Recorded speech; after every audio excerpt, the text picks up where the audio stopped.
ちらは宮古田川の、出口のところなんですけど、なんと3月の25日から直虎ゆかりの地をのんびり船でという船の運航が始まっております。で、稲佐細江湖浜名湖の本港より手前のところを回る、水上航路を漁師さんのガイドでご案内してくれるということなので、せっかくなので姫様道中とセットで今から乗ってみたいと思います。非常に楽しみです。今から直虎遊覧船に乗ってきますよ。楽しみですね。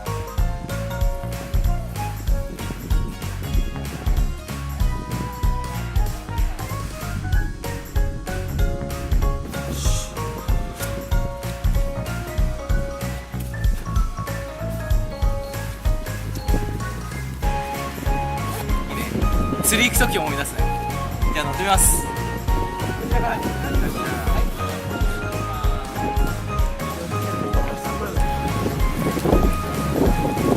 礼しましたよ。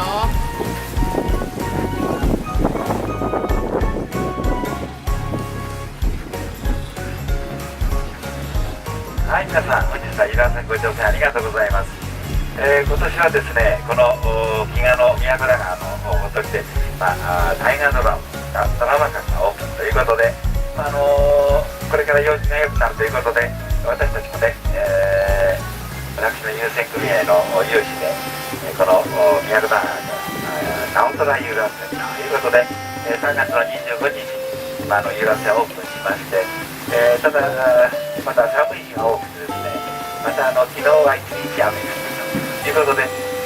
オープンしてからほとんどいい日がなくてですね、今日が本当に遊覧船の初日というぐらいのね天気になってきております。今からこの遊覧船、宮古田の川を下ってですね、浜名湖に出て、そして、またこの宮古田に戻ってくるということで、約20分の遊覧船乗船していただきます。ましてね、一番深いところを船が航行しております。右の方を見ていただくと、川のこのほとりにですね、今白い鳥がね、たくさん並んでおりますけど、あれが白いのがシラサギ、またグレーっぽいのもいるんですけど、それがアオサギですね。浜名湖には野鳥もたくさんおりますから、こういったサギ類、またカモメ、カワウなどね、いろんな鳥がこの浜名湖にはおります。非常に景色がいいですね。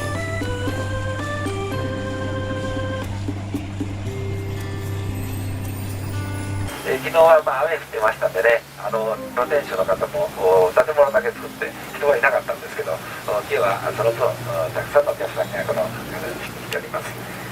桟橋の方も見えてきましてね、遊覧船まもなく到着となります。この遊覧船まだ3月の25日に始めて何日もなっておりません。知らない方も多いと思います。乗ってくれた方皆さんにお願いしてますけど、帰ってもですね、この比嘉の宮津串橋から遊覧船が出ているなんていうお話をしていただくと、これからは陽気が良くなってね、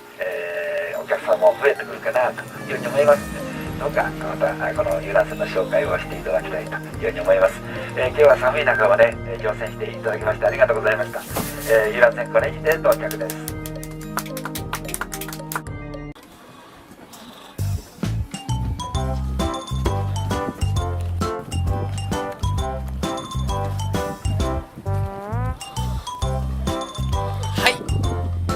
直虎遊覧船乗ってきましたけど、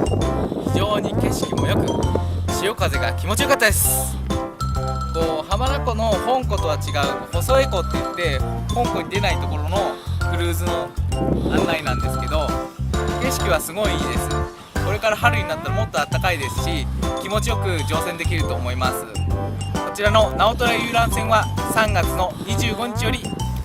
始まったばっかりですので、皆様ぜひ乗ってください。なんとゴールデンウィークには大型の船が登場するそうです。またその時にぜひ行ってみたいと思います。それでは終了します。ありがとうございました。